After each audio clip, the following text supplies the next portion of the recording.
This episode of The Edge is brought to you by Audible.com, offering more than 180,000 titles for smartphone, tablet, and desktop. To get a free audiobook of your choice and help Trek.fm at the same time, visit audibletrial.com/trekfm. And also by Enterprise in Space, an international program of the nonprofit National Space Society. Find out how you can help science and education and become a virtual crew member aboard the NSS Enterprise Orbiter by visiting enterpriseinspace.org. And if you want to join the conversation and share your thoughts on this episode, join the Babel Conference, our listeners group on Facebook. Just type BABEL into the Facebook search field. We look forward to seeing you there. You're listening to Trek FM. What have you done out there on the edge of Federation space?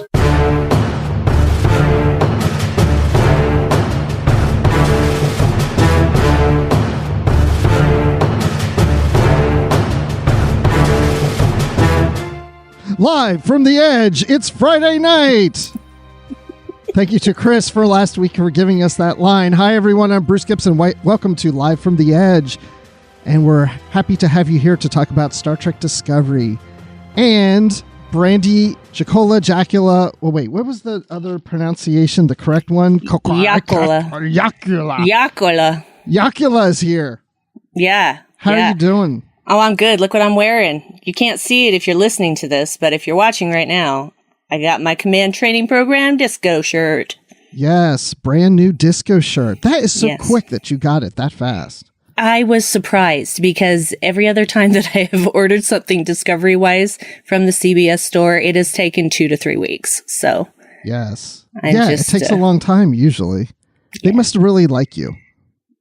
No, they don't. Because if they had just really liked me, I would have gotten all those other things faster. But no. Yes. No. So that you must be a StarTrek.com Prime member of Prime account like Amazon or something. No. Okay. No. You know who I think might be a Prime member is Justin Ozer, who's joining us tonight. Justin, how are you? Doing great. Great to be here again. A couple weeks after I was here last time. Looking forward to talking about this episode for sure. Absolutely. An Obol for Charon. Charon. We've already discussed. Remember, we went through this before. And I think I saw that the pronunciation for the first word is Obol. So Obol, right? Well, I just messed it all up. Obol for Charon. Can we start over again? Okay, go ahead. Yeah. An Obol for Charon. Is that what we're saying? Yes. Mm-hmm. Okay. Well, from now on, I'll always get that right. Probably not. But an maybe. apple for Charon. An Obol for Charon. Does everyone know what that means? I looked it up. I obviously didn't look at the pronunciation, but I looked it up. But tell us, Brandi. Tell us. Yeah, Brandi, please tell us. An obol is a coin that is the value of 1/6 of a drachma, and people would use such a coin to put in or on a dead person's mouth, so that they would have the toll to cross the river Styx for Charon. So that's why they would put coins on or in the mouths, sometimes on the eyes in other cultures. And so you would have the toll for the ferryman to the land of the dead. I wonder what happened if you didn't have the toll. Just sat there at the banks of the river Styx in limbo? No, they have cameras now that get your license plate number and then they bill you later. I see. I gotcha. Okay. Or maybe they have installment plans. I don't know. But I don't know. I'm sorry. I would do installment plans at my job. My job is leaking into the podcast. Please make it stop. Make it stop. Well, but let me ask this question. So I think when I first saw that title, I thought it had to do with Culber, but it seems like it really had to do with Saru and or the Sphere, right? Yeah. I agree that it was a double reference for both Saru and the Sphere. And I have also a bit of a thought about the connection between the two, which may be reaching. But I feel like Saru's basically end game was triggered by, I forget what it's called, but it was triggered by... Vaharai? Yes, thank you. Yeah. Which was triggered right as the Sphere, right before the Sphere shows up and snatches them out of warp. And with as much as the sphere had seen, I feel like maybe it's like, oh, well, you shouldn't have those threat ganglia. Let me fix that for you. And so it triggers this process for him to lose the ganglia. And he has no idea that this is even possible, which makes me also think that the Baul engineered the threat ganglia and probably a few other things in the Kelpian species. Just thoughts. Interesting. Yeah. I mean, we're definitely going to find out more because I think we know we're going to Saru's homeworld at some point. Yeah, I think we are. I mean, we've seen a somewhat brief preview of that's leading towards that in an upcoming episode. But now let's call this sphere Charon, I would say, right? Yeah, let's call it Charon. So Charon, obviously had some effect on Saru, causing this thing that happens to his people often before death, where he loses the ganglia and stuff. But you think that Charon said, "Oh, Saru, let me help you and let me do this." Is that what you're saying? Like she recognized who Saru was? Well, I'm not ascribing it as a he or she, but I feel like, this particular being had vast amounts of knowledge that's going to take at least a century, if not more, to, research and discover and, interpret, etc. And I just feel like nothing that the sphere did was meant to harm. Mm-hmm. It wanted to obviously be remembered and pass on its knowledge, but it wanted to do that also to help because knowledge is power. So I feel like like I said, I may be reaching, but that's just a thought that I had. Yeah, I mean, it's a good point because that sphere does have a lot of knowledge. So maybe it knows about the Kelpians and the Baul, and there's a connection. I hadn't thought about that. Yeah, well, if that turns out to be how it was, we may never know. I may just really be reaching, but it was a thought in my head. By the way, about the 100,000 years of knowledge it has, I like that. I think somebody in the Babel conference pointed out, well, maybe that's why, we always see Picard knowing about all these ancient civilizations. The sphere gave them the knowledge. Ooh, yeah. It's quite possible. I like that. And yeah, I just, and this, it's funny how they were talking about how ancient it was. And I said, yeah, in the scope of human history, ancient. In the scope of universal history, that sphere was a baby. So, right. But, it's all relative. So it's Christopher Littlefield says in the chat, yes, Brandi, I agree with your reach. Thank you, Chris. So there you go. Now, Beta Artemis, I love this. The sphere likely has information on what the red angels are. It's quite probable. That could make sense, yeah. So then the next episode, they'll just go, oh, here, we got it right here. Here's what the red angels are. And then the season's And then they'll go home? Yeah. Yeah. No. They call Spock, turn around. We know what this is. Come back. Maybe they find it out after the fact and they're like, geez, why couldn't we have figured this out sooner? Maybe it'll take them so much time. 10 episodes to sift through all the data. Yeah. Oh, yeah. It would definitely. Well, because remember, they used at the beginning of the episode, they said that they went through their database and they were looking for any known species that matched these red angels, and nothing was found. And Linus pointed out, known species. We don't know about other species out there that may match the red angel. Well, now that they downloaded all this information, I bet you that's what's going to happen. We're going to find out who the red angels are from this information from Charon. I think actually it's going to be, they're going to put puzzle pieces together. Some of it's going to come from the places they've been before. Some of it will come from Spock. Some of it will come from the sphere, and some of it will come from things we haven't seen. I feel like it'll be like a puzzle that they'll put together with all these different pieces and not just one place. I think so too. Just because of that one little scene we saw when they were saying, this season on Star Trek Discovery, where Saru was saying, we'll figure it out. It's what we do. So, yeah. They'll just do a big, they'll just have like a jigsaw puzzle on the wall, and they'll just have to put together all the things, and then they'll see the picture. Exactly. And then everybody will go, oh no, there's a monster outside the view screen. I'm sorry. I'm sorry. That was terrible. That could be a great Twilight Zone episode. Yeah, that's a story that I read when I was a kid. Anyway, everybody's heard that one. So Tide Water says, I think the output affected Saru, but I don't think it was specific to Saru. Like animals reacting to a full moon. It affects them, but we don't know why. I would agree if Saru was an animal, but he's a sentient being, so a sapient being. So, but again, I could be totally reaching. I fully own that. Yeah. So everybody can have an opinion on it. There's no opinion that's right or wrong. We just all have opinions because of our own personal thoughts, feelings, experiences, etc. So I don't know what that says about me, but there we are. I think all this just told me that we need werewolves on the Discovery. We have not had any werewolves on the Starship. Well, here's the funny thing about werewolves. Are you talking about werewolves that only change when there's a full moon? Or are you talking about someone who can shapeshift into a wolf anytime they want? I'm talking about anybody who can change into a werewolf when there's a full moon. So when the ship is passing, when it's passing by planets, all the humans change to werewolves real quickly, go, oh, and then go back to human again. Maybe there'll be a short treks about that. Yeah, it just keeps happening over and over and over. And yeah, and David, where? Wolves? Where? And then they realized that a ship full of people like that was probably a bad idea. Something like that. But really, I thought the sphere was a great idea. This kind of, at first it looked kind of like a star, but it's this like sentient, organic kind of thing. I just like that whole concept, and they had to get the information. I thought that was really cool. Mm-hmm. They kept calling it a spider, too. Well, that's what they were, a spider trapped in a web, and so that's the analogy and they Pike kept doesn't using. like spiders. Now we know that.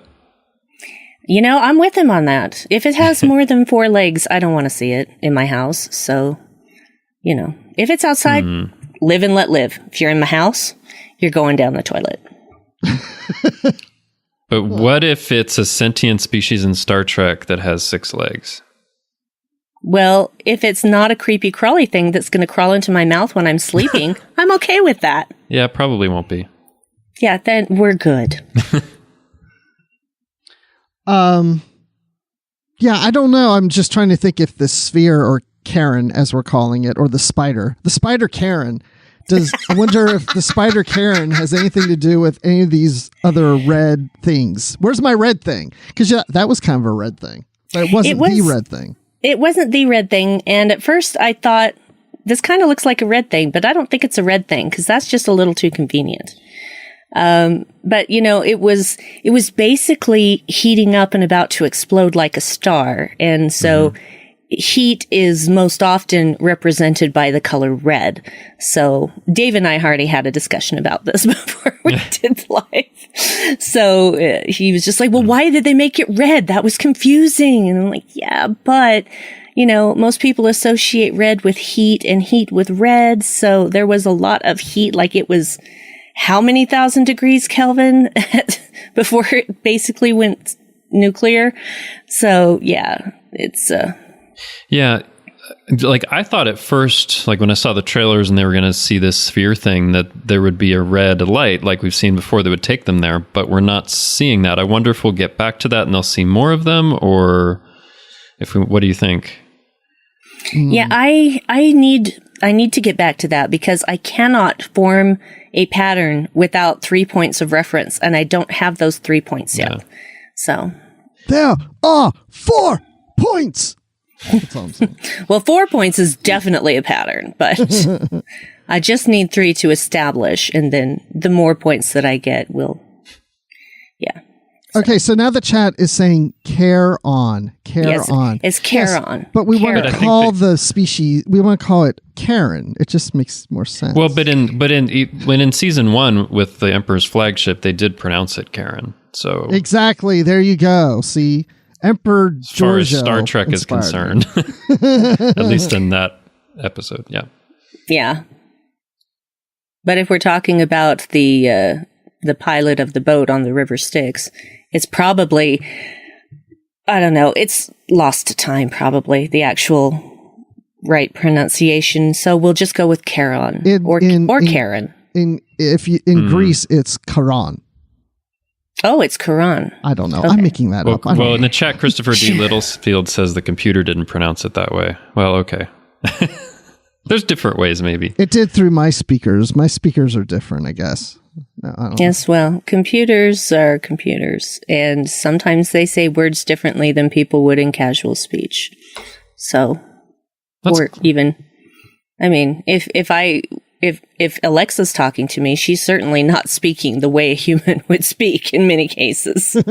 Well, how would the universal translator handle that word? Because it knows all these languages. I love the scene where the universal translator was going nuts. Yeah, everybody's talking different languages. That was brilliant. That was great. And I actually saw in one review, they were like, I can't believe there's been so many years of Star Trek, so many episodes, and we've never actually seen this concept before. Maybe the closest is on the DS9 episode Babel, where they have this virus and they're speaking this gibberish, but that was different. It's like they're just spouting out random languages and the computer can't really parse what's going on. And like, that was great to hear all those languages. I think I heard like Klingon and Spanish and Italian and all kinds of other stuff. Arabic, I think, was one of them. Mandarin. And Welsh. Mandarin was one as well. Yeah. All kinds of stuff, because I rewatched the episode today, and when I rewatch them, I put the closed captioning on. And if you have the closed captioning on, it puts in parentheses which each language is. So it's really cool to watch that. Actually, I think Beta Artemis in the chat was keeping track of it and says Klingon, French, Andorian, Norwegian, German, Italian, Welsh, Hebrew, Mandarin, Spanish, Wolof, which is a Niger-Congo language, and Michael speaks Russian later with Saru. Wow, that's more than I thought. Wow. Yeah. So that must be from the closed captioning. Oh, or I'm Cantonese. really impressed. I was wrong. It was Cantonese, not Mandarin. They do sound different. Okay. Yes. Yeah. But that, you know that there's two languages in China, yes, right? Yes, that I know. Yes. Can't tell the difference between them, but yes. Was there any pig you Latin? can actually. Cantonese is I personally very different. can't. I personally can't tell the difference. Okay, I know that you. Okay, Justin's fine. saying he can't. He's not saying I people can't who tell. speak those languages. I'm sure that there's a very much a distinct difference. But anyway, go ahead. Oh my gosh. Yeah, that was great. Hey, so speaking of words, there was no name revealed for number one. What'd you think of that? I didn't expect there to be. I think that one thing that I thought a while back was if you see her for less than 5 minutes, it probably won't be there. But if it's longer, maybe we will. And, and TrekCore actually pointed out today that they had an interview with Rebecca Romaine, who plays number one, before the season 2 premiere. And she said that she's in more scenes than just with Pike. So I think we will see her again. I hope that they give a name, because her rank is commander. It'd be weird to be formal like commander number one or something like that. So it should be a name. I think it should be Una, like in the books, but I don't know if they're actually going to do that. I don't think we're getting a name. You don't think so? Only because the scene with Pike and Burnham, I thought seemed a little odd that he referred to his first. She says, "Your first officer," and then he would talk about his first officer. Says, "Yeah, well, number one." Yeah, but the way that I feel about it is like I think in a future episode you might see her and Pike in like a less formal setting, and that he would say a name, right? But that was kind of more formal, like giving a ship report or whatever, is kind of what it felt like, and that's what people tend to know her as, unless they know her better than that in like a more informal setting. That's my thought, at least. I still would only give it 50-50 whether they do it, but I think it could happen, and I hope it does. Yeah, I wouldn't be disappointed if it does. I'm leaning towards that they're not going to do it. If they don't, I would like them to explain why she's number one as a name, as what was apparently intended from the very beginning. Well, like also in the novels, she's from this planet Illyria, right. And I think some of the explanation is like that she has a name there that's difficult for people to pronounce or something like that. Is that right, Bruce? Am I remembering right? Yeah, exactly. And apparently, and there's a novel that we're going to cover soon on a show here on Trek FM that talks about that. It's written by Dorothy Fontana, which apparently that was the intention in the writer's room. If that character continued, that her name would be number one. So we'll just stay that way. Yeah. And Dorothy Fontana would know. Yes. Because she was there. I'm sure that was the intention, but it can change. It could change. Yeah. They don't have to follow that. And the thing is, even if she's called Una, it's still not necessarily her given name, because Una is just another form of un or uno, which means one. Which means one, yeah. So, you know. But it was also, I think, in the books, at least in honor of Una McCormack, which is pretty cool. I hope that it is, because I adore Una McCormack. No, I think I really do. I think they confirmed that it is. By the way, like, I think David in the chat is saying, literary treks, take a drink. Yeah, we haven't said that, and now we have. Oh, it was going to get mentioned. It was going to get mentioned. We know. I wasn't going to mention it. Of course not. We're doing that for you. But although Una McCormack was on a recent episode of that show. Yes, she was, and I loved it. Yeah. Talking about Tilly. It was so fantastic. I just adore her. She's delightful. Yes. So I was really impressed with number 1, because she's now one of my favorite characters because she ordered a cheeseburger and fries. And habanero sauce. Mm-hmm. Pretty awesome. She was only in that small part, but I like just her presence and like everything about her. I just loved it, and I'm so glad we'll see more. It was just, it felt like a perfect kind of extrapolation of the character from the cage into these circumstances. It was great. Yeah, it was one of those things where I'm just watching and I'm just absorbing. Mm-hmm. And then after the scene was over, I turned to Dave and I said, "Yep." And he says, "Yep." And I'm like, "Yep." She is number 1. Yep. Absolutely. It was a beautiful thing. It was so subtle and yet paying homage. And it was just, I loved it. I kind of wish she would have gotten a mushroom Swiss burger. That would have been more appropriate on Discovery. And they would have been fresh mushrooms too. Oh, Lord. That would have been too many mushroom references in this episode. It would have been, yeah, because we had mushrooms on pizza, but we'll get to that one later too. But let me just ask something, because this didn't occur to me until just now. I mean, literally just now. Well, now just a few seconds ago.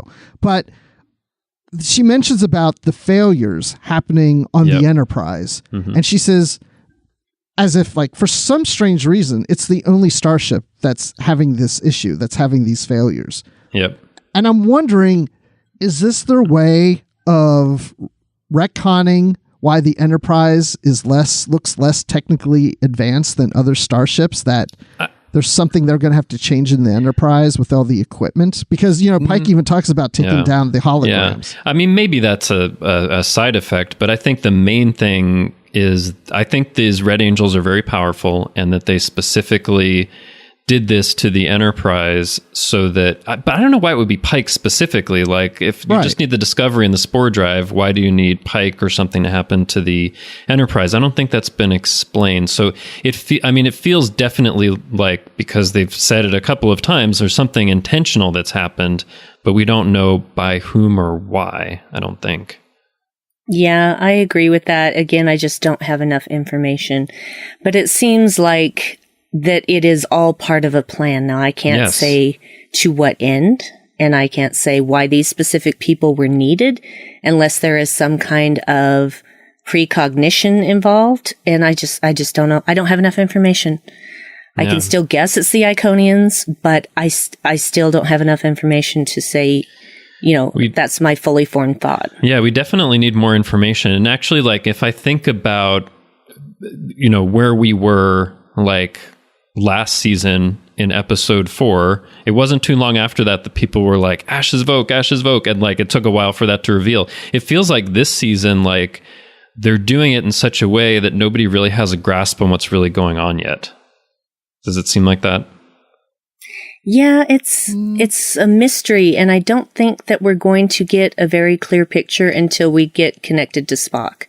So, which I think is happening in episode 7. Yeah, well, yeah, that's another. I think that it might be episode 7, because they put out these images, CBS does, and sometimes it'll tell you what episode it's from. And the earliest one that has Spock is episode 7. And I know I've seen some criticism from people like, "Come on, you keep teasing me. When's Spock gonna come?"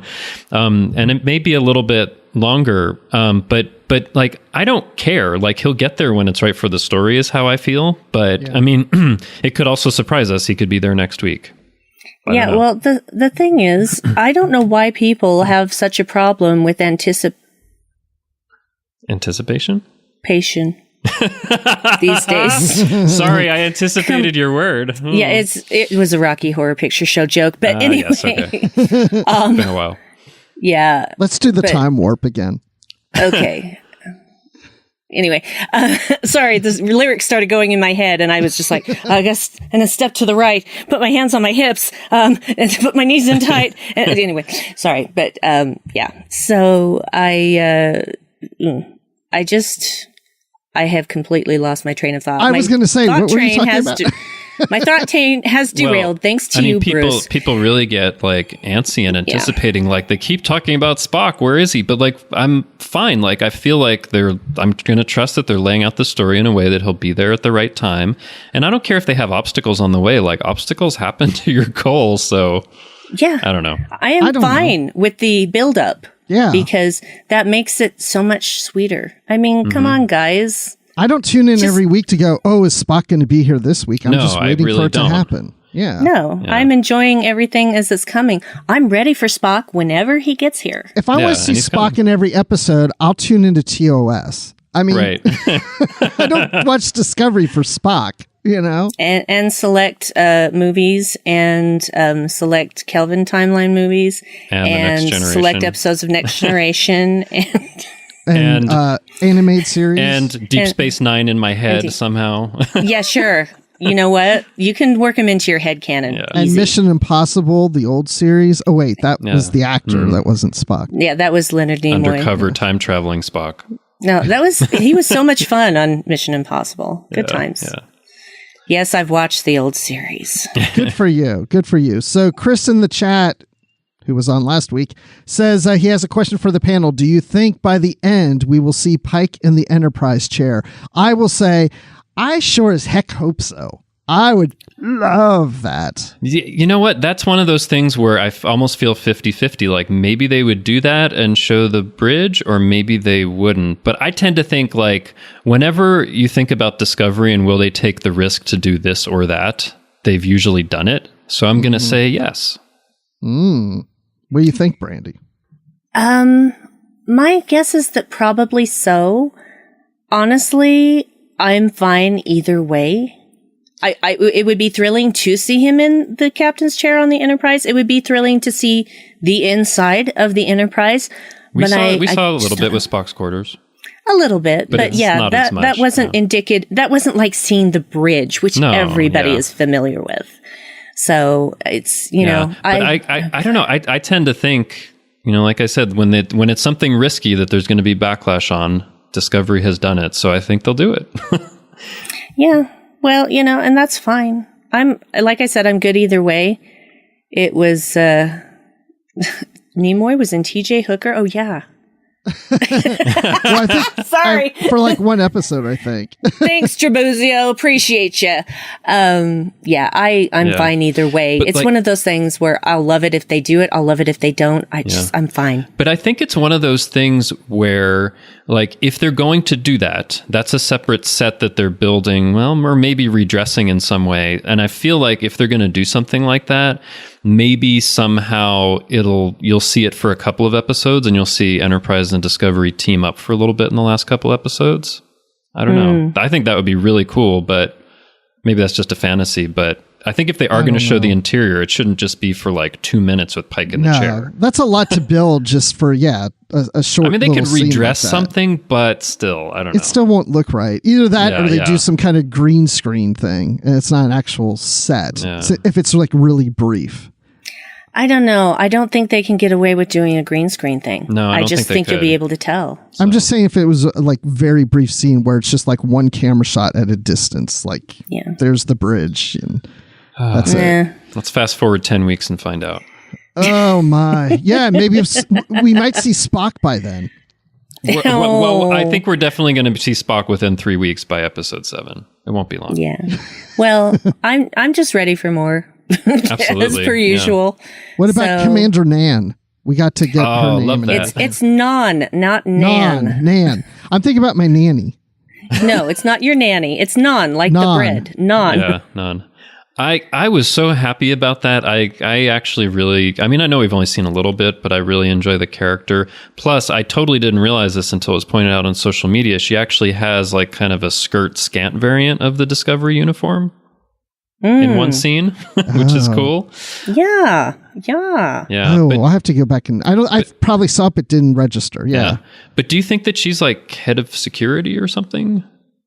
Like, I don't know she was what doing she is at security this point. stuff, but Maybe. I mean, she is a commander. So yeah. Well, and it seems like she was gone and then came back because they said, welcome back. Yeah, welcome back. Commander. We saw you like a couple weeks ago. Yeah.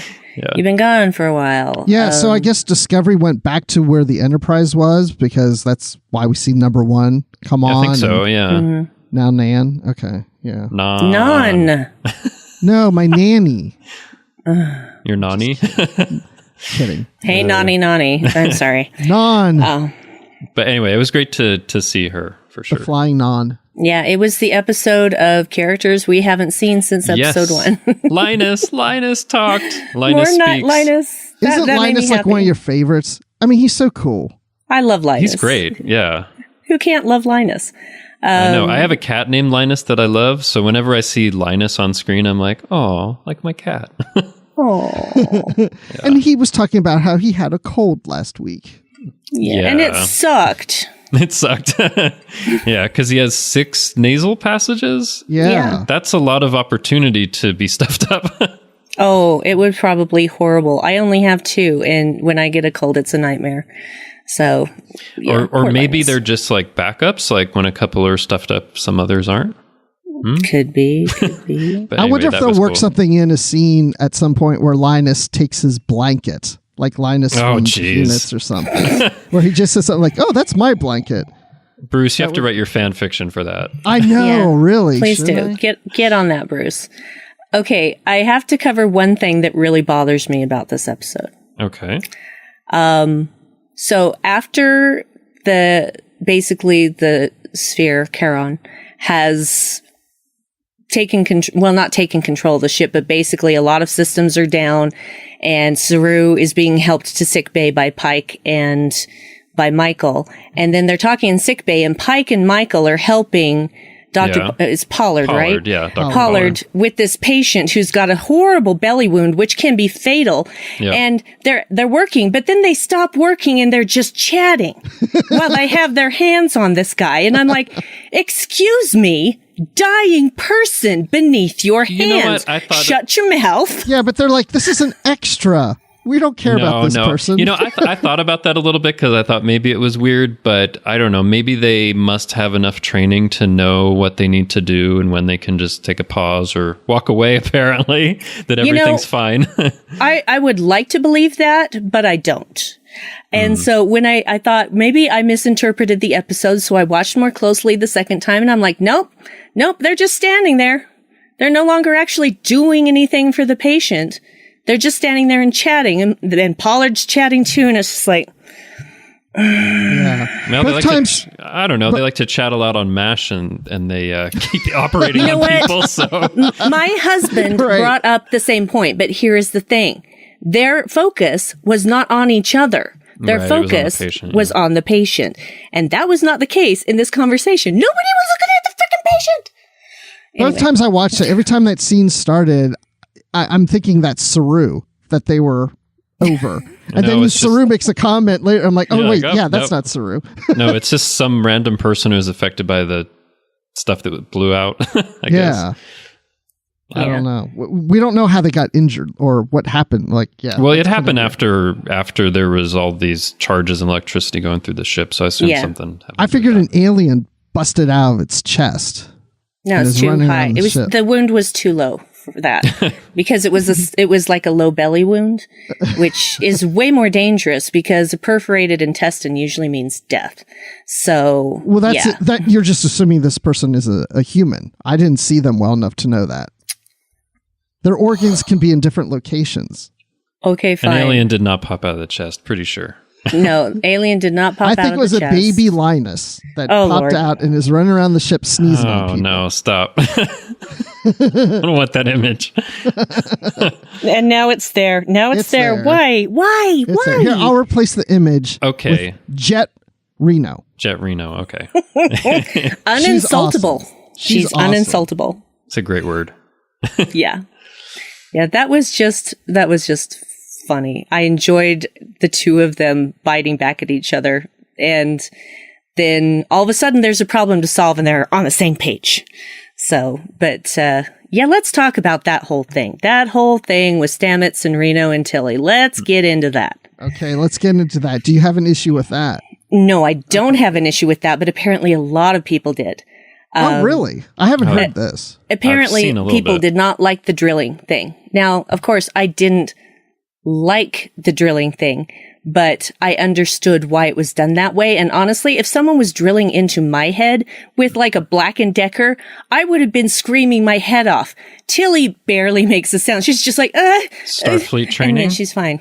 Starfleet Yeah, training. she's a bad A, guys. You don't even know. Yeah. No, I know. she's singing. I was looking at that and I was like, I would have passed out probably. Oh yeah, I Like- would have passed out before it even started. but yeah, she was singing Space David Oddity. Bowie's Space Oddity. Yep. Should we all just start singing?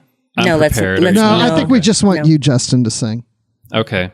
Though I'm past 100,000 miles, I'm feeling very still. And that's all you're going to get. Well, if you want I to didn't see think you would the do it. if you want to see both Tilly and Stamets and Michael and Saru singing that song, then you need to go on Apple TV yes. and watch the carpool karaoke. Yes. You know I've what? seen I that. was thinking like that little thing that they do on Carpool Karaoke, the little musical. Is that canon? Were they doing that for, entertainment purposes for the rest of the Discovery crew? If Can we it's on consider that? screen, then yeah, it's canon. If it's on screen, it's canon. They were in uniforms. They were in makeup. Absolutely. Yeah, So and, It's canon and now. Tilly cannot carry a tune.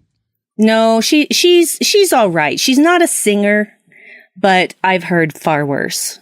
I think she did fine. I think she. Yeah, I mean, she she's was- Anthony Rapp clearly is like, Yeah. credible He's- singer, but He's Still. amazing. still, it was. I could- And I love David Bowie and Space Oddity, so that was awesome. Also, what is also canon now is Prince, apparently, because Rena was Yes. dreaming about playing drums for Prince. Yes. So, And saw doves and berets. right? It was great.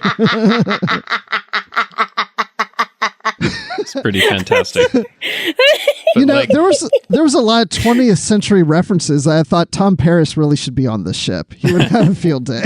Oh, he would. He'd be like, he wait really, a really minute. would. Tom Paris would be like, wait a minute, don't use that drill. This one's better over here. Yeah. Right. This is But- a Black & Decker. Use this Yeah. one. But Yeah. like that whole thing, because they kept going back and forth between the different scenes, but the whole thing that involved Tilly and Reno and Stamets was really something, because there was this humor and there was the frightening aspect of this organism that was taking over Tilly, and there was like this anticipation and sing. I mean, like, I felt like if you just look at like the through line of that thing that was going on between the three of them, it was kind of like its own complete like story with all the ups and downs. I was actually pretty impressed by that, because like in a lot of ways that's not the A story of the episode, but it was really, really interesting and frightening at the same time. Yeah, no, I agree completely, because that part had me riveted. And when Tilly started talking about, how she knew May when she was 14, and she started telling that story, and I'm like, oh, here I go. Here Yeah. I go. Yeah. Because I know how it feels to be that weird kid who didn't have friends. I do too. Yeah. Oh, yeah, that was yeah. Wow. That means that, Brandi, you're going to appear as a spirit to me later in my life. You betcha. I'm going to die horribly, and you're not going to know about it. And then I'm going to appear to you. Just kidding. And you're just going to, like, take my body over and some blob slime stuff. Oh, yeah. Can I just say, okay, after they have established contact with May and Tilly is speaking as May, I'm just like, oh, you are so brilliant, Mary Wiseman. Because it was so perfect. It was perfect. The facial expressions, the way she moved her mouth, just everything about it was perfect. The narrowing of the eyes and just like, you're glorious. It was great. Like, I think Mary Wiseman's been really great as Tilly, like throughout, but especially in the last couple of episodes where she's had all of these like challenging, intense things, she's just done such an amazing job. It's like, wow. But I also feel like, I think I saw a comment from someone like, is Tilly the new O'Brien? Does she have to suffer? Like, because she's been through a lot. I mean, I feel really bad for her of all if this she stuff marries that's happening. Keiko, I really feel bad for her. That's another story. Why? I like Why? Keiko. Why? Don't ever bring Keiko into anything, please. Just don't. But Tilly, back to Tilly. Yes, Tilly. Yeah, and like that whole thing, and then, you know, toward the end, when apparently Reno and Stamets get distracted by being high on psilocybin, she just kind of escapes into the network or something, it seemed like from the trailer. Like, what is going on? You know, that's the thing. Yeah. I don't know. I can't even say what I actually said today after seeing the trailer, or said yesterday to Dave, after I said 2 words, and neither of them are fit for this podcast. So, Okay. I didn't think there were any initi- limits set here. well, Are one there of them, any initials you can give? FH. So actually, Okay. I could say hell, but the F one I can't. So. Wow. Yeah. Yeah, it was, I was just like, what in the what? And it's weird. And it's such a brief thing, just speaking about the trailer for a hot second. When you first see Tilly like walking, it looks like she's in the Captain Killy uniform. You know, I thought about that because I saw a comment about that, and I'm like, is that Killy, or is that a different uniform, or is she like covered in like slime from this organism? Yeah, because her hair The looked chat wet is talking too. about this too. Yeah, the And chat knows this. I backed it up and I paused it, and Is it Killy? I can't tell. I cannot tell. It's too I can't quick, tell and either. it's too blurry, and it's too far away. I didn't watch So- it. But for me, it looked also like I the wanted to be hair was surprised. kind of. Yeah, well, close your ears for a minute, Bruce. No, but like when I took a look at it, it looked like her hair was kind of wet, kind of like what we saw because all this gloppy stuff was on Tilly. So Residue. that's what residue. Yeah, that's what made me think it's actually the prime Tilly. But like, I'm not sure. Could be. Yeah. We didn't get a resolution for what really happened to the what is it? I'm thinking of. Yeah, the ISS Discovery, right? Yes. Yeah. Oh, yeah. So, I mean, they said Anyway. they destroyed it, but whatever. Anyway. yeah. So, but anyway, let's leave the trailer alone and talk Okay. about the episode. So, but yeah, just points for the whole Tilly thing and Stamets and Reno. And when they get high on the spores. And That's my, by the way, it's that's like, my, slap me. that is my suggestion for the closing, that you do it as Jet Reno high on psilocybin. I can try. I think that's a great idea. Well, the funny thing is that Dave had the same idea, but not necessarily specifically Jet Reno. So now I have a Okay. specific person to do. Oh, okay. Okay. Have you always been? I can't remember what he said. An advanced human being? It's something like that. Yeah. and I love how like the eyes were getting distorted and weird. And the nose was Yeah. getting small. It was like one of those weird filters on It does. Snapchat Yeah. or whatever. Yeah, I was going to go on So- Instagram and do that later. Yeah. So it was just Pretty cool. it was amazing. And also, okay, so guys, I did so much crying during this episode. Okay, because I was just going to say let's bring the mood down to So much Saru and Burnham. Mm-hmm. So, when we first meet these characters in the first season, in the first episode, there's a lot of banter back and forth. They're not getting along. They're competing kind of with each other. But it's a and- sibling kind of thing. I think we It even is a commented sibling on thing. that. Yeah. We did. And now we're even confirmed now that Burnham has started to realize that, Saru is family, and Saru says that she's like a sister. Yeah. to him. It's interesting because I saw a few comments online where people were like, why are they so close all of a sudden? Why is it so emotional? And I'm like, it feels like they've been like brother and sister since the first episode of season 1, and they've been on the Shenzhou for 7 years, and they've been through all of this stuff together. For me, like, it made complete sense. But I don't know. What do you guys think? I think so too, because if I think about when she was in the mirror universe, she didn't want to tell Saru that she saw Kelpians, and she was doing it to protect him. I mean, they always had kind of this weird dynamic where I think they cared for each other and respected each other, but at the same time were always doing things that was pushing the other away a little. It's almost like we're saying siblings in a sense.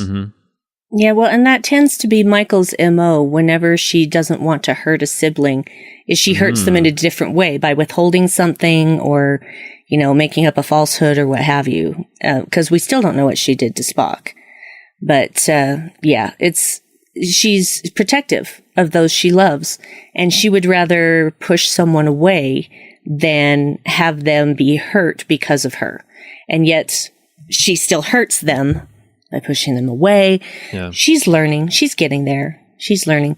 But so much crying for me. Yeah. So much crying. I mean, okay. And so the whole scene where it seems like Saru's going to die, we talked about this before we went live, but I thought for a moment there, like, are they actually going to kill him? And I was like tearing up and like my heart was actually hurting when I was but then I was like, oh, wait a minute. We've seen him in later episodes. He's going to live. But still, I rewatched it today knowing he'll survive. And I was just like crying even more because of what they're going through and thinking that that's going to happen. Right. You're relating to the characters in that moment. It was so effective and so moving to and he's see that asking her to cut the ganglia off that's going to kill him. And at first she can't do it. I love that she's just like, I can't. She's like, I can't. And then he's like, but you have to. I mean, it's kind of weird, but it made me think a little bit of, I think it's a TNG episode Ethics where Worf wants Riker to effectively like kill. That's a totally different situation because he's not necessarily going to die. But it made me think of that. Like your friend is asking you to do this thing that ends their life. God, that must be such an incredibly difficult thing. But I think at the end of it, it seemed like Burnham was like, okay, this is going to be really difficult, but I need to do it. I think she would have done it if they hadn't fallen off. Yeah, she would have. She was almost there, and then they shriveled and fell off on their own. Ooh, and she was holding them. Ugh. Yeah, well, she ate some in the mirror. I thought about that too. It would have been funny that scene. She just pops in her mouth. Well, they're gone, Saru. No, I didn't even want to think. Like, I didn't think about it when I watched it, but then in the Babel conference, someone was like, "I wonder if she thought about how they taste," and I'm like, "Oh no, I forgot about that." I didn't think that at all. I did. So yeah. I'm a warped mind. I don't think Burnham has told him about that, or I don't think no. she And I hope that's something I'm okay with her keeping to herself. Tell about it. Oh my god. Yeah. But yeah, they fall off, and by the way, while we're talking about it, Saru's quarters are beautiful with like all the stuff he's grown. Oh my word. And it was such a wonderful symbol because he said, I took a few seeds from Kaminar and this is what I've grown. So from that little bit of his homeworld, he has that piece of it all around him, even though he thinks he can never return. It was just like such a beautiful symbol to see that all around. And I just have to make one more comment, which is, okay, you see Saru shirtless and that makeup on his body. I was believing that that's an alien body. I was just like, there was makeup was incredible. Everything about that scene made it feel real and made it just even, I could keep talking about it for an hour. And not just that, amazing. but even earlier in the episode, I was noticing, I don't know if it's the makeup or if they did it with the lighting or whatever, but he was looking paler and paler as the time went on. He was starting to have like these blue undertones, like around his eyes and going back into his head. And I just like, he does not look good. Yeah. Does not look I kept good. thinking Emmy award-winning makeup. Absolutely. And Emmy award-winning performances. Come on. Yeah. I mean, but also, I mean, it's not just that scene where you think he's going to die. Like throughout the episode, you see Saru and he's just like struggling a little bit and then struggling more and a little more. Like the way Doug Jones does it, it feels so realistic that it's just like a bit more and then it's like, oh no, and then he's like, okay, I got to focus myself on this task. It felt so realistic how he just kind of gradually degrades through the episode. Yeah. Have you guys been reading the chat?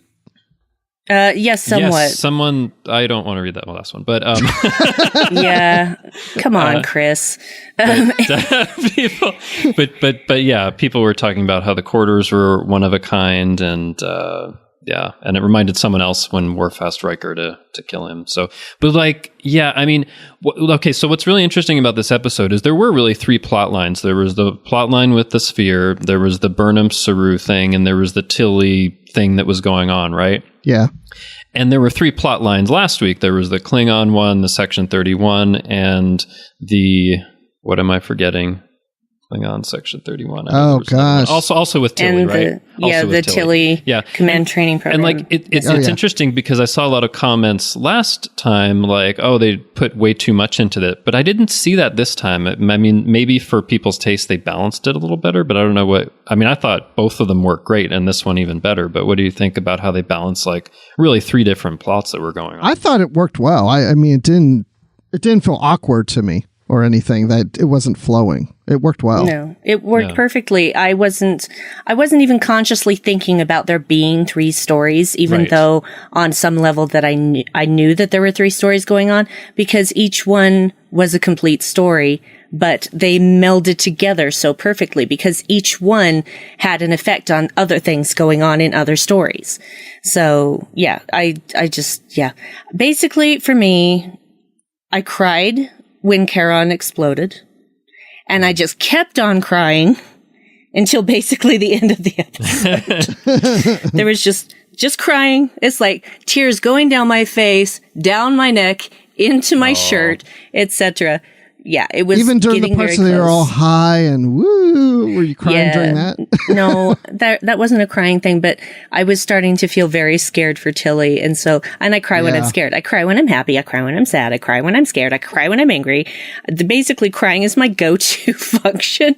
But it was, and like Justin, I cried more, knowing what was going to happen, and just those scenes with just Michael and Saru, they were killing me in the best way. The best way. Yeah. Just, beautiful, I mean, beautiful. It's up there with the things that I found the most moving in Star Trek, you know?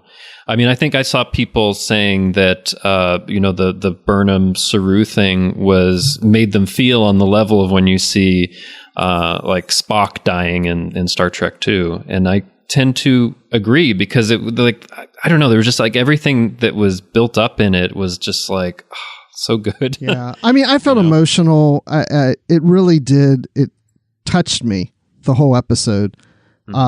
Especially, the end with Saru and Michael, especially. But all the bridge crew standing up when he left the bridge for what they thought was the last time. I'm just like, that's it's like they were putting in all the cues to make you think that he's going to die. It's like, this is their last goodbye. Stand up. And I saw that and I was like, oh my God. It was good crying. The last time I had a cry during a Star Trek episode was These Are the Voyages from Enterprise, but that was a different type of crying. That was a why? Why would you do this? Okay, but on a more serious note, so there's not anything else that's happened in Discovery that's made you feel on that level? I've cried in every single episode this season. She's cried on the live show too. I don't recall. Not to this level. No, not that I can remember. I feel like there's something in season 1 that I remember.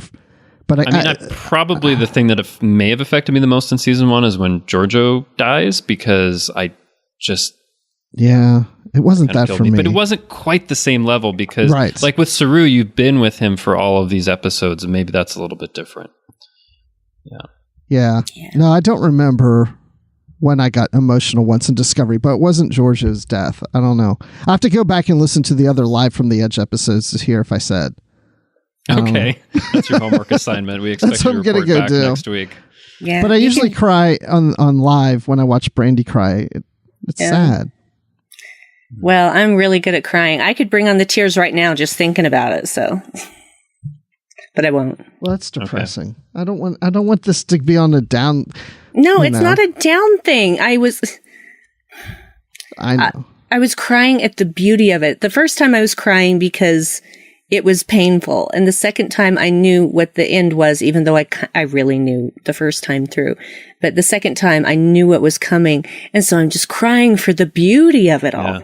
So let's talk about this, though. Like, he doesn't die, but he loses the ganglia and he loses the constant fear. I was just about to bring that up. That's going to be a huge shift in his life. And he talks about, like, now he feels power. And it made me think back to season 1, when they go to the Pavin planet, and he doesn't have his fear, and he's kind of scary. Like, will he have struggles like that? I don't know. I think that was what was on the Pavin planet was more of an artificial thing. So I don't think that now having that removed naturally, I don't think it's going to be that intense. Yeah. I think that he's going to settle into it. And he says, I have never felt like this before. Now that's including his experience on that planet. He has never felt like this before. Yeah. So I'm looking forward to seeing how he changes over the rest of the season. I'm looking forward to his journey of, it's almost like, we've seen other characters in Star Trek where they're trying to adapt and get used to something. And it's like, I want to see Saru get used to it. It's like, maybe he goes too far with, having this power that he's got to pull back. I'm just like projecting forward and thinking like they're going to go to Kaminar. Is it possible that he does something or their knowledge of him like leads to a rebellion against the Baul? Oh, I think so. Think so? Yeah. Well, see, here's my thought on this, because they say that General Order 1 is enforced for Kaminar, right? But they obviously know that the Baul are a space-traveling species. So how does General Order 1 still apply? Well, General Order 1 can still apply even if it's only a warp-capable species and not interfering in their internal affairs. So I think it applies to them not messing with what's going on with Kaminar, but I think it also, they would consider it probably an internal affair between the Baul and the Kelpians, because it's just like if something were happening in the Klingon Empire and they said, wow, there's some injustice let's go over there and do something about it. The Prime Directive would prevent them from doing that because that's an internal Klingon affair. Yes, and I understand that, but what if the Baul are not native to Kaminar? What if they are an outside? Though. It doesn't matter, though, because the Klingons aren't native to a lot of the places that they've conquered, and it's still part of their empire. I realize that, but in this case, they're interfering with the genetic development of a species. No, that's true, but I'm sure the Klingons do that as well. Like in a lot of how they mess with different planets, right? I mean, they don't care whether they're warp capable or what their effect they have, and the Federation can't intervene there. So anyway, that's what I think. Yeah. It's all that Prime Directive kind of can you, cannot, does it apply, does it not? I don't feel like it's ever really that clear as to, it's not. Well, Pike's broken his first Prime Directive that we've seen, so maybe he'll have a second one. Well, there's no way that Saru's going to just let this lie. No. There's no way. No. I mean, in fact, and neither is Burnham. No. I mean, in fact, I think we even see Serana in one of the trailers for future episodes. So there's definitely, but I don't know where it'll lead. I think it's just really interesting to think, okay, we've known this character as this, and all of a sudden there's a really big major shift in his life, and we don't know what that means yet. In some ways, I think that's even more interesting than if he had died, Yes. One more thing I'm going to say about Saru, and Dave pointed this out as well when we were watching the second time. And he's like, I get a kick out of when Saru's being catty. And I'm like, oh yeah, catty Saru is endlessly entertaining. Yes. Yes, Burnham, I have eyes and ears. Did no one else learn another language? Just catty Saru. Oh yeah. Yeah. All right. Well, we're near the end here. We're at the hour mark. Is there anything else you guys want to bring up? I feel like there's a million things I want to bring up.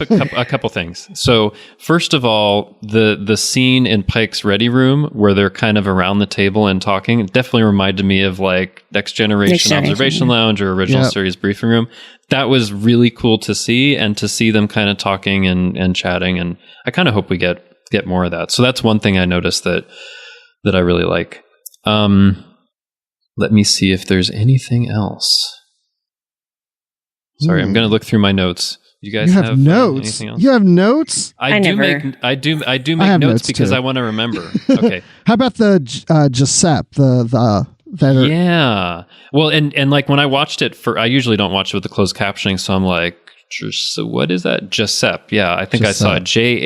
Jahsepp. Yep. So yeah, what do we think is going on with that? Because like I watched the Facebook Live event and they interviewed Anthony Rapp, and he actually had something to say because the interviewer was like, "Oh, there's this species, and the spore drive is affecting their environment," and he specifically said, "That's what they claim. We'll see if that's accurate or not." Oh. Yeah, that's kind of how I felt about it, because despite the fact that May never hurt Tilly when she was still within her body, I never got the feeling that May's plans for Tilly were altruistic at all. So, and just the way she talked to Stamets, I'm just like, Well, I mean, and at the very least, even if it isn't a physical harm, it was definitely like an emotional kind of abuse that, Yes. So, Tilly can say she never hurt me, but I was like, I disagree.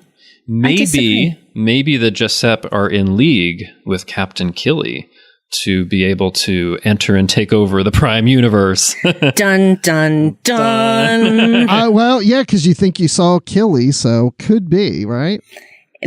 Anything's possible. It could be anything. It could be Mirror Lorca in there who wants to take over. We don't know. Oh my gosh. So, I'm pretty sure we saw him completely disintegrated. But maybe he's still in the network. That's fair. That's fair. Because he fell into a mycelial orb. Yes, he did. I was just going to say that, and you got it to it. So yeah. So it definitely seems maybe in some way we're not done with the mirror universe, which is interesting. Yeah, I guess we'll see. We could see. We'll see. And Culber has to come. Oh, one other note. So toward the end, when Tilly is hearing May, did you hear there was a voice saying "hello, hello" and it was echoing? I thought that sounded like Culber. Yeah, because again, when I was watching the closed captioning, it said that it was May. It was referring to those echoes as May, and I was like, doesn't necessarily sound like May all the time. It sounded like Culber to me. I agree with you on that. Yes, it did not sound like May at all. All the hellos were not May. It didn't sound like that. That's the thing. We know Culber's in the network, so right, and maybe Lorca is too. Maybe it's Lorca going, "Hello, I'm back." Maybe it's Prime Lorca, according to Rhea. So Rhea says in the chat, maybe it's Keiko. Yeah, but she also maybe said it's Mirror Keiko. Prime Lorca. Well, one of the Discovery books does tease that Prime Lorca is still around. Okay, but here's my theory about that. I think that we will see Prime Lorca in the last moment of the last episode of the season as a cliffhanger. That would be cool. Could be, yeah. I can see that. But who knows? I mean, like, Discovery has surprised me before. For all we know, Prime Lorca comes in next week. We don't know. We really don't, right? Or Keiko, or O'Brien, or O'Brien. Maybe Smiley comes back in the past and oh, please, no DS9 mirror characters. No. All right, fine. Oh, that would have been great. He's a nice guy. Anyway, but like, I think that's the thing. I feel like in some way, like, we know we're going to get Spock. There's going to be more number one. Something weird's happening in the network. Maybe it's Killy or whatever. But I feel like there is one thing that's going to come in the next couple of weeks that we're just like not anticipating, like in the least. Also, like, where's the tardigrade? I want to see the tardigrade come back. Yes. That's the thing. I have one on my entertainment center in the other room. You want me to go get it? Yeah, go get it. Sure. No, we'll I'm just not talk amongst ourselves. Hey, Dave, go get my tardigrade and bring it in. Yeah, Dave, go do that. Yeah, it's very spiky, and it could be used as a weapon if anyone tries to break into this house and do something nefarious. I am going to wield that tardigrade like brass knuckles, man. It's spiky. So in the chat, Christopher D. Littlefield says, too much Keiko talk. Well, Christopher, let me tell you something. At least I never mentioned literary treks at all in this episode. Oh, wait, now I just did. Okay, here's the tardigrade. There's the tardigrade. There we go. Now, I don't. It's really. Oh my Hello. gosh! There's a cat. Oh, I like the cat better. Special appearance. by Dave That's and my the cat, Shinobi. But yeah, you can see there's a lot of spikes on the yeah. back, and those are sharp as you would not believe. Where did But you see, get that? Wow. I have a subscription to the Discovery line of starships from Eagle Moss, and this was a free gift that came with my last ship. Oh, wow. So, which I'm really enjoying those starships. So cute. Can't wait to get to the USS Charon. I'm in it for the Shran, guys. Yeah, I got Discovery. I got the Glen. Yeah, Shinzo, big deal. Give me Shran. But yeah, this is my tiny Ripper, my tiny Aw. little Ripper. Nice But yeah, little Ripper. If we see Ripper this season, you're welcome. Yes, exactly. So, but yeah, it's really well made and very detailed. You can't really tell from just looking at it on camera. But You need to but get a Charon next. I do. I need, if they make a model of that, you know. You know what? Like going back to the mirror flagship, the ISS Charon, I think the who is it? Ben Robinson at Eagle Moss was like, we want to make that ship, but I don't think they have yet. That would be really That would be difficult. Crazy, yeah. Oh my gosh. It is crazy. Well, some of the ships they've already done, I'm just like, how did you do this? How did you do this? So, yeah, I really enjoy my Eagle Moss collection. Okay, well, this episode is brought to you by Eagle By Moss. Eagle Moss. Go get your Shinzo for only $9.99. And then you'll receive a Discovery Starship, one new one each month for the low price of $45 and free shipping. Yes. Also sponsored by Literary Tracks. Yes. Cancel anytime. No. Yeah, you get little books obligation. with your ships, right? Yeah, Yes. the books are cool. Books are cool. The books are lovely. So Yeah. lovely. Yeah. Just, But of it's- course, if you think we're sponsored by Eagle Moss, we are not. we're not. No, we're we're not. We're just not. giving them free press. You're But welcome, Eagle Moss. I'm telling you, if you want us to continue this, show me the money.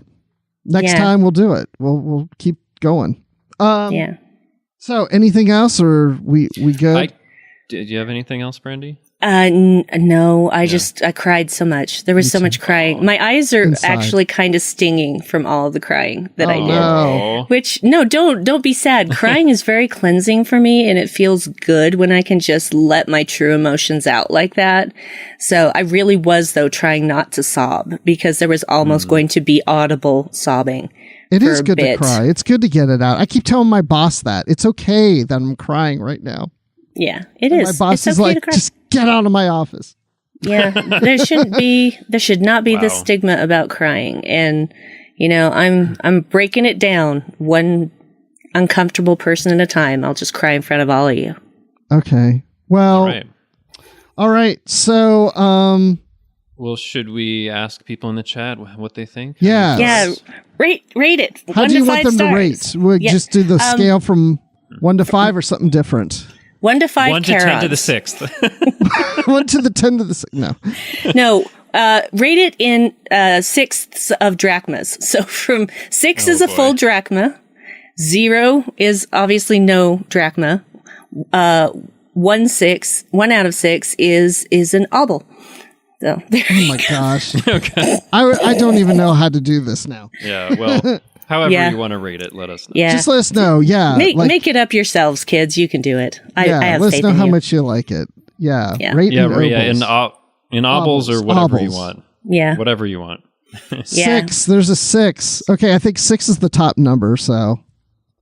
Christopher There's a- D. Littlefield with a 47 reference. 4.7. 4.7. 5.72 obols and 5.5 5 Ooh. 5 6 6 ganglias. ganglias. Yeah, Trabuzio has to go get 6. gross with the ganglias again.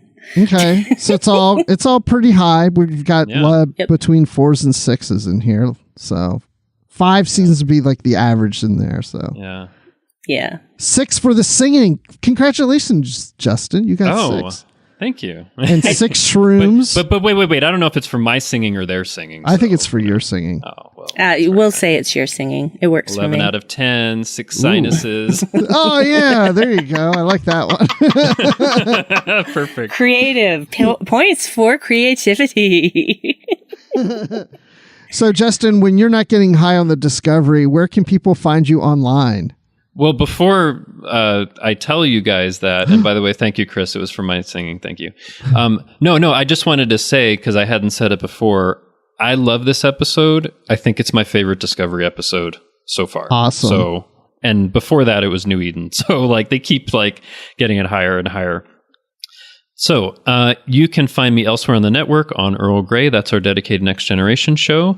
I co-host that with my friends Amy Nelson and Richard Marquez. We have a great time talking about the Next Generation every week. You can find me on Twitter. I'm at TrekFan4747, where I tweet about nothing but Star Trek. Lots of Discovery stuff, lots of other Star Trek stuff. And you can find me hanging around the Babel Conference on Facebook. Awesome. I knew this was your favorite because I saw you post it on Twitter today. I know, mean, but on I didn't Facebook. say it for posterity. I know. For this recording that people will listen to for thousands of years. Exactly. Hundreds of thousands, maybe. It is kind of funny. I mean, think how long Star Trek's been around. Do you think it's possible 50 years from now, somebody will watch Discovery and find this old podcast and want to hear what they said 50 years ago?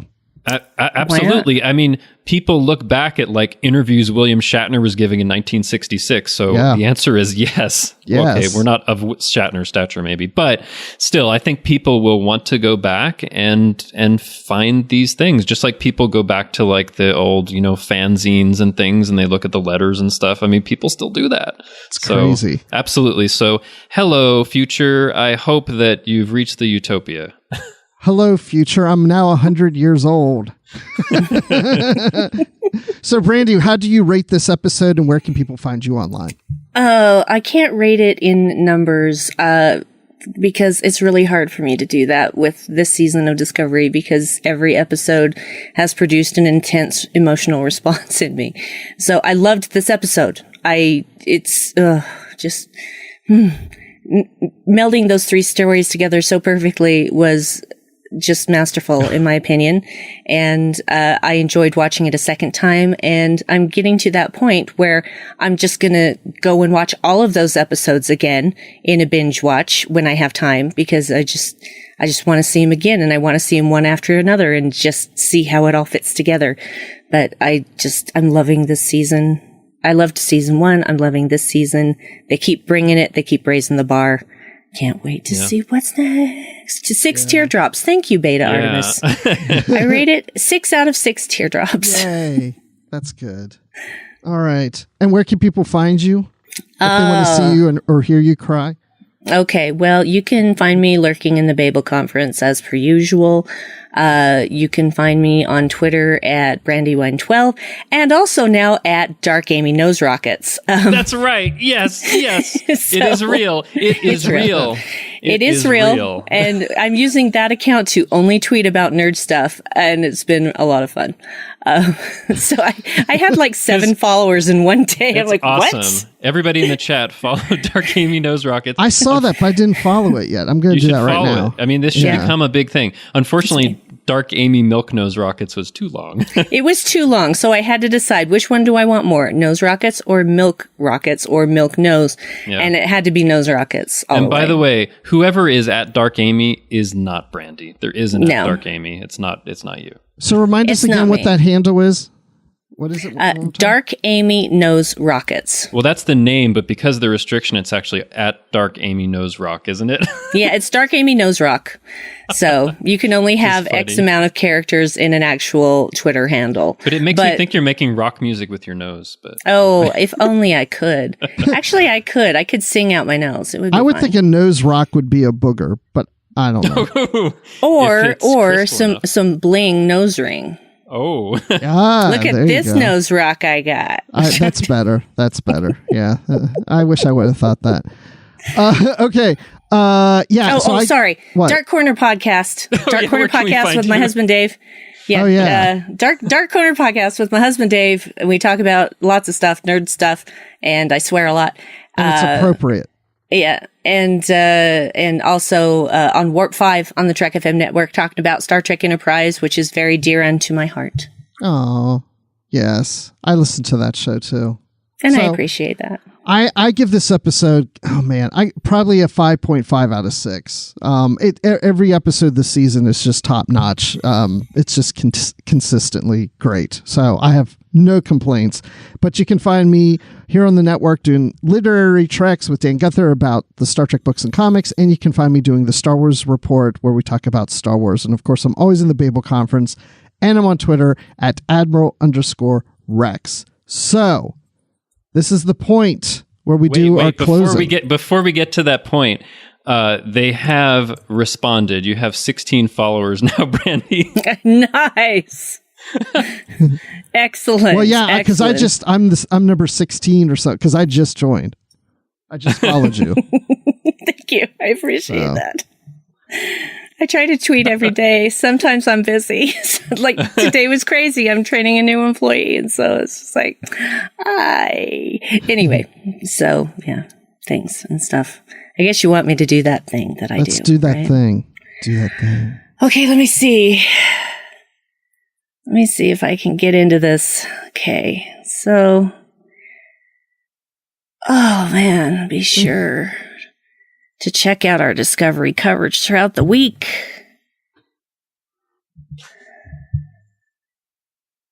I was doing something.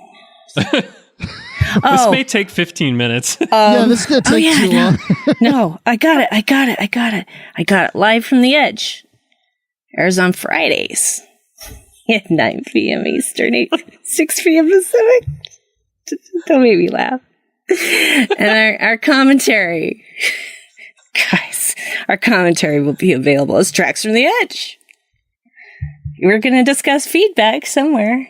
Postcards from the Edge, that's it. Yeah. And you can catch that full analysis on the Edge main show, So, and dudes and dudettes. Come on, bring it in. You got to know that you can join us for Notes from the Edge. We're Chris freaking Jones. Oh man, he makes these links between Discovery, the broader franchise. Sausage links. Oh, sausage! I'm so hungry. Does anyone have like a protein bar?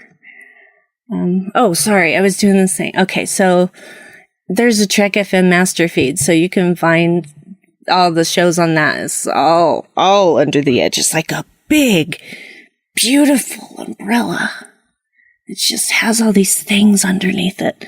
And so, yeah, if you got thoughts, speak your thoughts about Discovery. And the place to do that, you guys, Babel Conference. It's our listeners group on Facebook.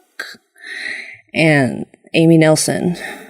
That Amy, she is a firecracker, let me tell you. She's a math teacher, right? I mean, that's amazing. And those kids just love her. They didn't want to even hit her in the face with a pie. So, it's just like, wow, Amy. So she does this thing where she collects your feedback for Postcards from the Edge. And then you can find us on Twitter at Trek FM and send us email.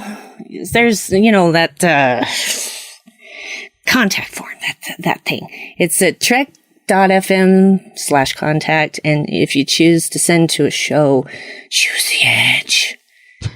I'm at the edge of a higher consciousness right now, guys. It's just, I can like taste colors right now. So, dudes, there are so many people to thank. I would like to thank our associate producers for, making it possible for me to do this ridiculous thing at the end of the show. So, okay, let's see if I remember these names. Okay. So, Norman Seelau, Tony Robinson, Thomas Paleo, Lisa Slack. I like that name, Slack. Lisa Slack. It's a great name. Good for you, Lisa. Shoab Mirza, that's a fun one. Richard Rutledge, awesome. God, so many interesting names. Not a boring one here. James Muldrow and Cornelia Reutner. Hi, Cornelia, wherever you are. Ryan Mallet, who still won't tell me how to pronounce his last name, so it's just going to get mispronounced too. Tell me, Ryan. Chris Trebuzio here in the chat tonight. Woot woot. And Brian Malash, who stole away another listener because he's doing a Discovery podcast tonight. And so he needed a co-host because this co-host couldn't make it. So thanks, Brian. Anyway, if you want to keep our shows going, just become an AP. Okay, go to patreon.com/checkfm and just find things and do stuff, because I can fix that with duct tape or gum. Grape. I love the grape gum. It's so good. I'm gonna take a little nap now. You guys don't mind, right? No, go to sleep. Okay. Nighty night. Don't let the bed bugs bite. Where? They're bugs? No. Rest. Nighty night. Don't let the mycelial network steal you from your bed. Oh, why you gotta give me bad dream notes like that? Come on. Well, I think we want to thank everyone for joining us in the chat. And I want to thank you, Justin, for joining us. Are you high too? I don't know what I am right now, but I'm just feeling very mellow and good. Your voice is so soothing. Thank you. I want you to read like the phone book to me right now. It's just... Okay. Anderson, Matt, 404. Actually, oh my. Join us on the live show every week. We are live, usually, at 9 p.m. Eastern, 6 p.m. Pacific. On I think YouTube, I said that. That sounds familiar. on Fridays, so join us.